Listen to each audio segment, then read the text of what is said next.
Hello शिक्षक साथियों, apex education academy में आपका स्वागत है। आज हम लोग पढ़ने वाले हैं बायोलॉजी का वीवीआई इंपॉर्टेंट क्वेश्चन, जो चैप्टर नंबर है 4 आपका कोशिका। ठीक है, इससे पहले हम 3 चैप्टर्स का डिस्कशन करवा चुके हैं। अगर वह वीडियो नहीं देखे होइएगा तो आप हमारे चैनल एपेक्स एजुकेशन एकेडमी पर प्लेलिस्ट बना होगा, वहां पे आप आके देख सकते हैं। ठीक है, और इसका पीडीएफ लेने के लिए आप जो है एपेक्स इंग्लिश क्लासेज का एप्लीकेशन आता है, जो गूगल प्ले स्टोर से डाउनलोड करके आप देख सकते हैं। वहां पीडीएफ आप प्राप्त कर सकते हैं आंसर के साथ सभी सब्जेक्ट का। ठीक है, तो आज हम लोग पहला क्वेश्चन शुरू करते हैं। चैप्टर नंबर है 4 कोशिका।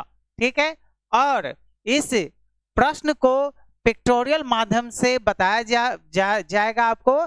इससे समझने में आपको तनिक भी कठिनाई नहीं होने वाली है। ओके, तो पहला क्वेश्चन हम लोग देखते हैं।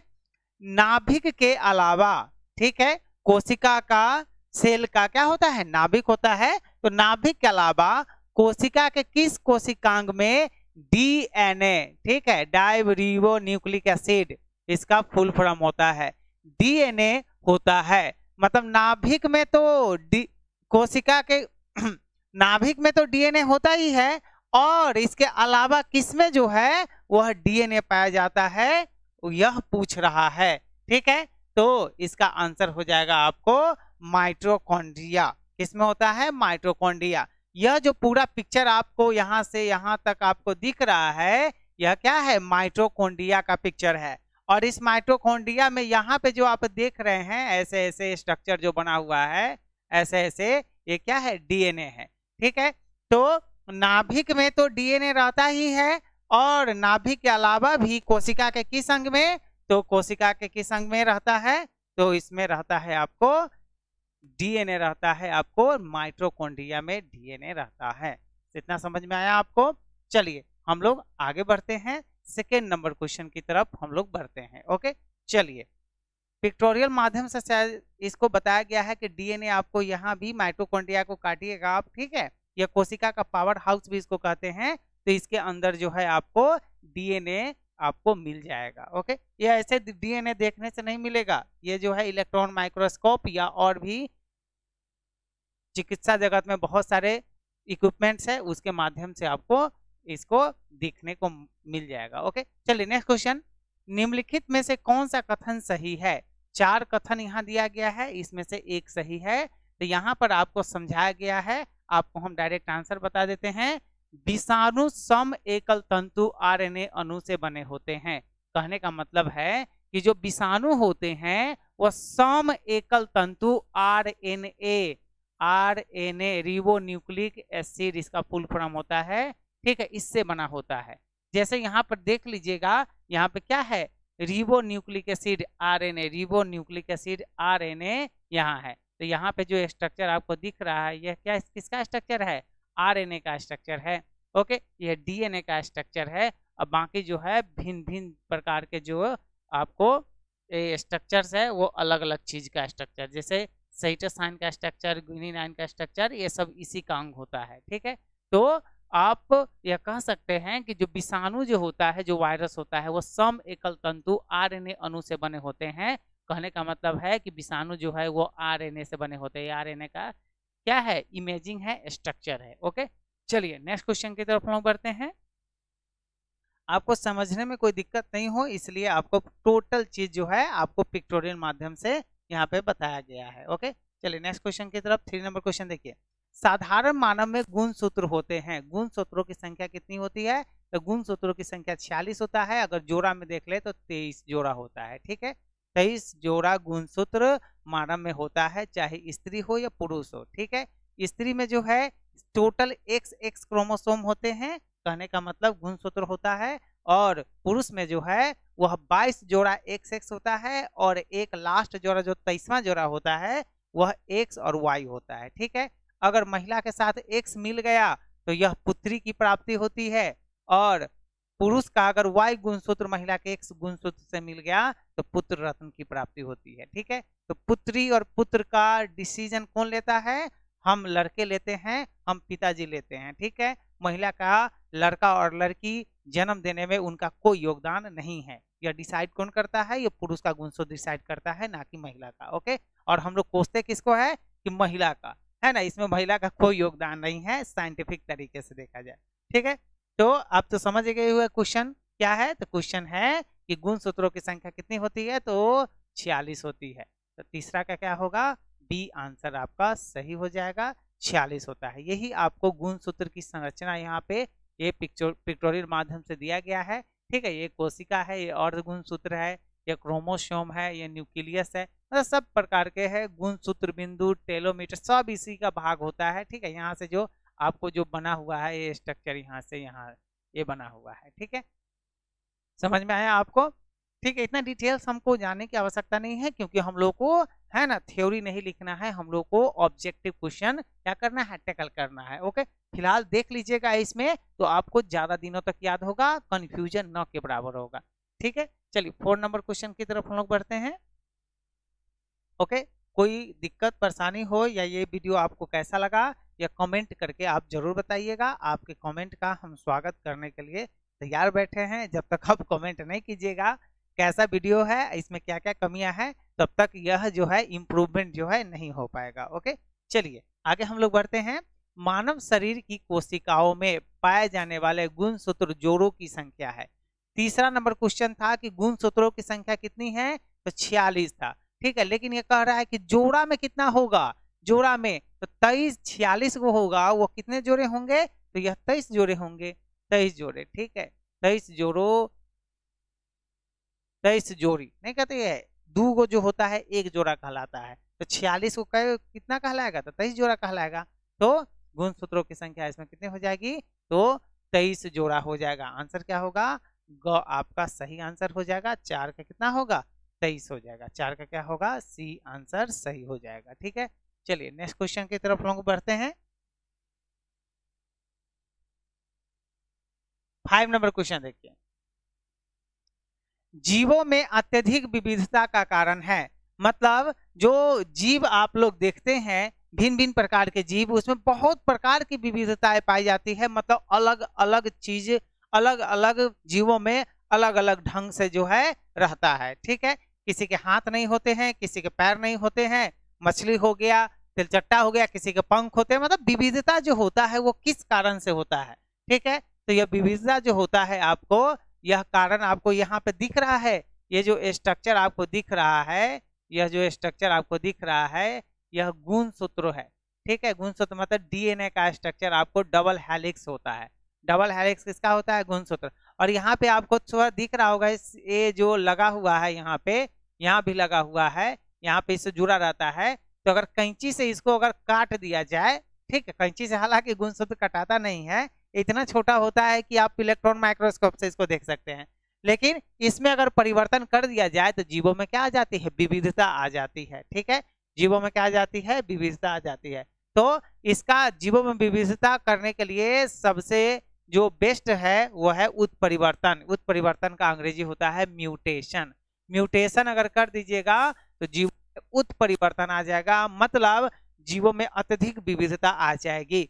जैसे मान के चलिए कि हम हैं, अगर मेरे जीन में अगर बदलाव कर देता है किसी भी कारणवश, हालांकि ये संभव अभी तक नहीं है, थोड़ा बहुत हद तक संभव है, डीएनए में परिवर्तन आदमी नहीं कर सकता, लेकिन मान के चलिए डीएनए में परिवर्तन कर के और हमको पंख वाला डीएनए लगा दिया जाए तो हमको पंख यहाँ से निकलना शुरू हो जाएगा। तो हम भी क्या करेंगे? एकदम छलांग मार के जो है उड़ के जो है चले जाएंगे स्कूल पढ़ाने के लिए। ठीक है, हमें गाड़ी उड़ी या ट्रॉफी की जरूरत नहीं पड़ेगी। लेकिन ये डीएनए चेंज होना, यह it's quite impossible till now, अभी तक यह बिल्कुल असंभव काम है।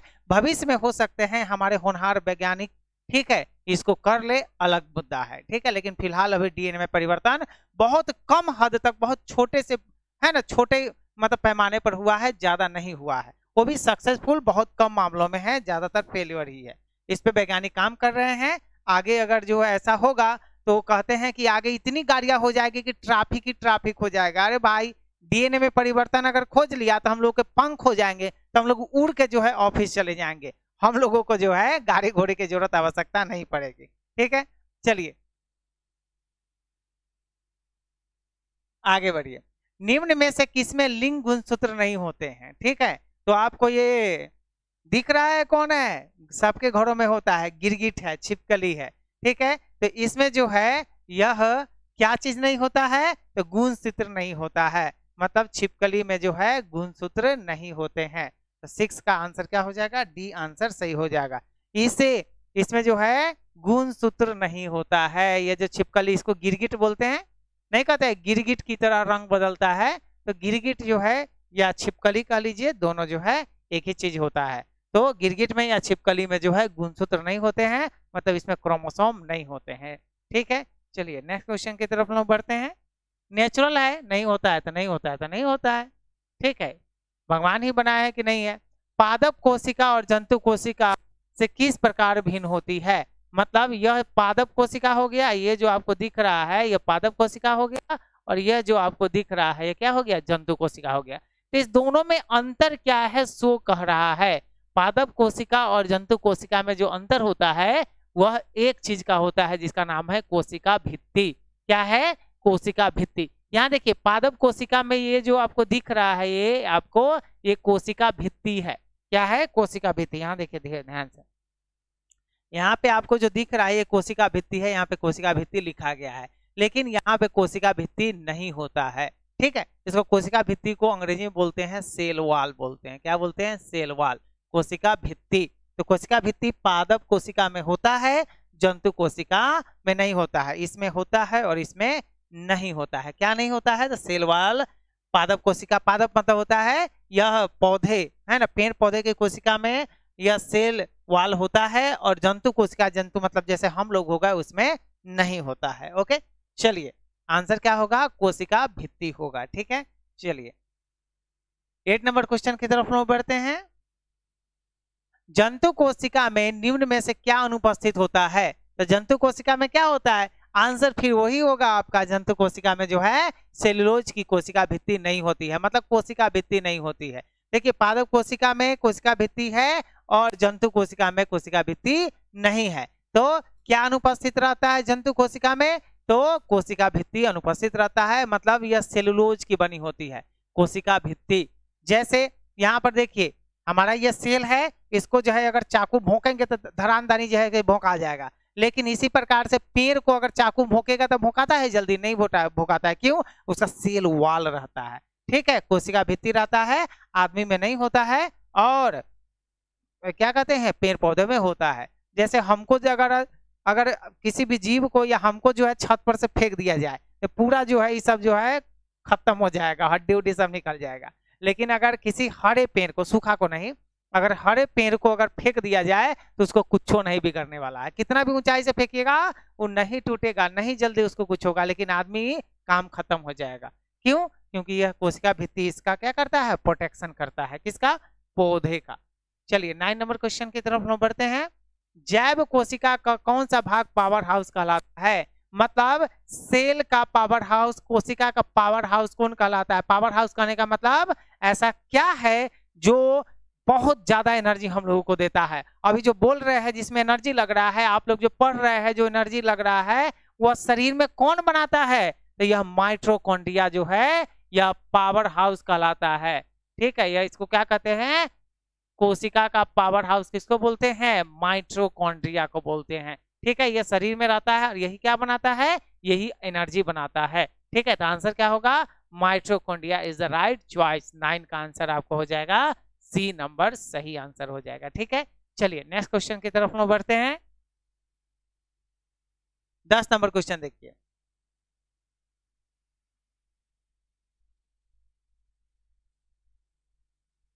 निम्न में से किस कोशिकांग को कोशिका का पावर हाउस कहते हैं? मतलब कोशिका का ऐसा कौन सा अंग है जिसको पावर हाउस हम लोग कहते हैं? तो यही चीज है। ये क्या है? आपको पीछे दिखाए थे ना, ये है माइटोकॉन्ड्रिया, और माइटोकॉन्ड्रिया को हम लोग बोलते हैं कोशिका का पावर हाउस कहते हैं। ठीक है, कोशिका का पावर हाउस क्या होता है? माइटोकॉन्ड्रिया होता है, यही माइटोकॉन्ड्रिया है। ओके, चलिए नेक्स्ट क्वेश्चन की तरफ हम लोग बढ़ते हैं।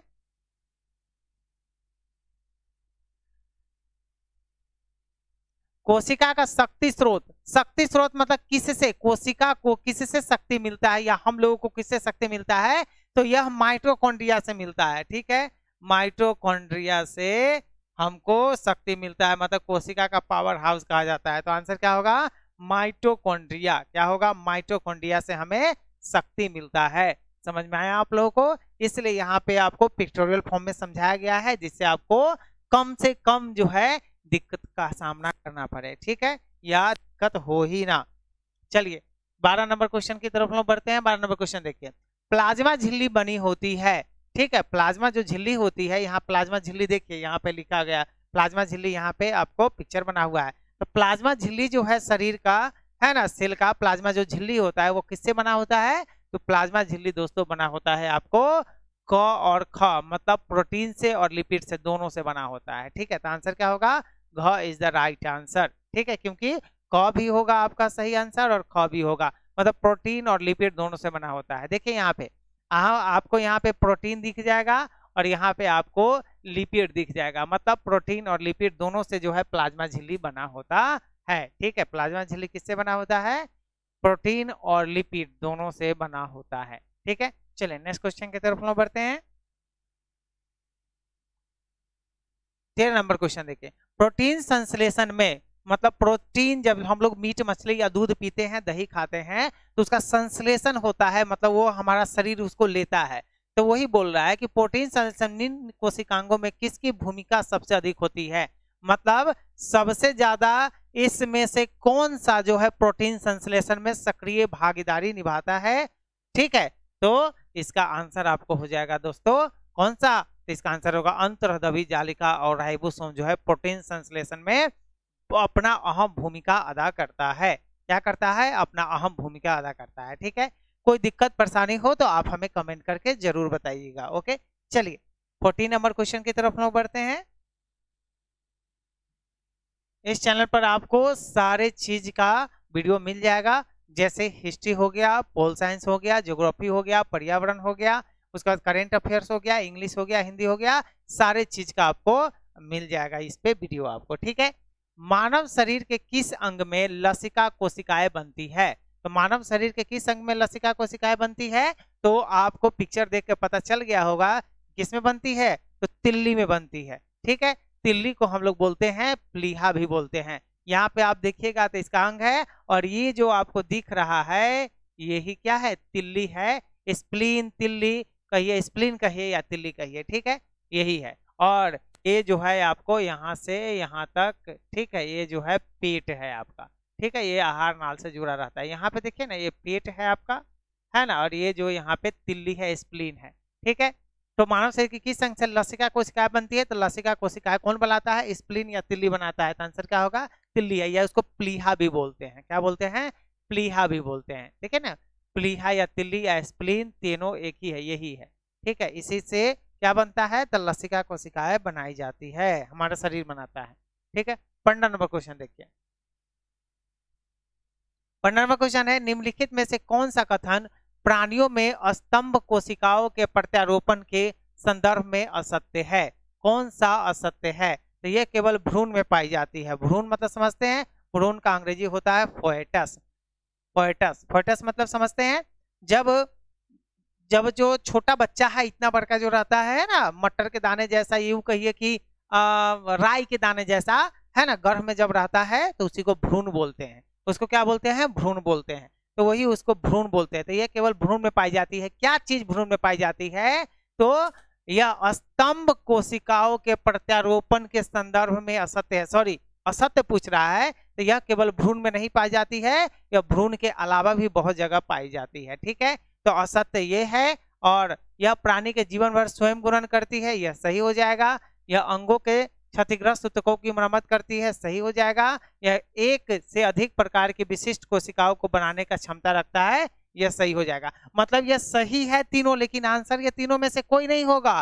क्यों नहीं होगा? क्योंकि इसमें पूछ क्या रहा है? असत्य पूछ रहा है। तो असत्य ये केवल भ्रूण में पाई जाती है। तो यह केवल लसिका कोशिका, स्तंभ कोशिका केवल भ्रूण में नहीं पाई जाती है, और भी जगह पाई जाती है। भ्रूण में तो पाई जाती ही है, और भी पाई जाती है। यहाँ पे क्या लिखा हुआ? केवल भ्रूण में पाई जाती है। तो नहीं भाई, केवल भ्रूण में नहीं पाई जाती है, और भी जगह पाई जाती है, ठीक है। भ्रूण समझ गए क्या होता है? चलिए नेक्स्ट, प्रक्रमित कोशिका मृत्यु के कोशिकीय और आणविक नियंत्रण को कहते हैं? आणविक नियंत्रण को क्या कहते हैं? ठीक है, तो ये कहते हैं एपोप्टोसिस बोलते हैं, एपोप्टोसिस बोलते हैं इसको। ठीक है, आंसर क्या होगा? एपोप्टोसिस। ठीक है, चलिए 70 नंबर क्वेश्चन देखिए यहाँ पे। ठीक है, हमारे तंत्र में अधिकतम एटीपी अणुओं को उत्पन्न करने वाला पद है। एटीपी मतलब ऊर्जा जो उत्पन्न करता है वो क्या होता है? एटीपी उसको बोलते हैं। क्या बोलते हैं? एटीपी बोलते हैं। ये होता है क्रिप्स साइकिल और इसी से एटीपी निकलता है, मतलब ऊर्जा निकलता है। ओके, क्या निकलता है? ऊर्जा निकलता है। तो क्रेब्स चक्र के माध्यम से क्या निकलता है? एटीपी निकलता है। क्या निकलता है? एटीपी। देखिए यहाँ पे, ठीक है, आपको यहां से शुरू होगा, क्या है, क्या है, सक्सनिक एसिड, फॉर्मुलेट, उसके बाद मैलेट, ऑक्जेलेटिक एसिड, साइट्रेट, केटोकुटेलिक एसिड, उसके बाद CO2 ये सब बाहर निकलेगा। उसके बाद जो है यहाँ पर ADP प्लस P1 और उसके बाद जो है इसी से ATP बनता है, मतलब ये ऊर्जा इसको कहिए। ठीक है, क्या कहिए? ऊर्जा कहिए। ठीक है, एनर्जी निकलता है। ठीक है, यहाँ पे आपको पूरा पिक्टोरियल माध्यम से समझाने की कोशिश किया गया है जिससे आपको कोई दिक्कत नहीं हो। वैसे भी बायोलॉजी हम लोग जो है ज्यादा हम लोग उतना ध्यान से पढ़ते नहीं है, बस थ्योरेटिकल पढ़ते हैं, इसलिए यहाँ पे पिक्चर के माध्यम से समझाया गया है कि कोई परेशानी आपको नहीं होगी। ठीक है, कोई परेशानी हो, दिक्कत हो तो आप हमें कमेंट के माध्यम से बताइएगा। मिलते हैं नेक्स्ट वीडियो में, तब तक के लिए जय हिंद, जय भारत।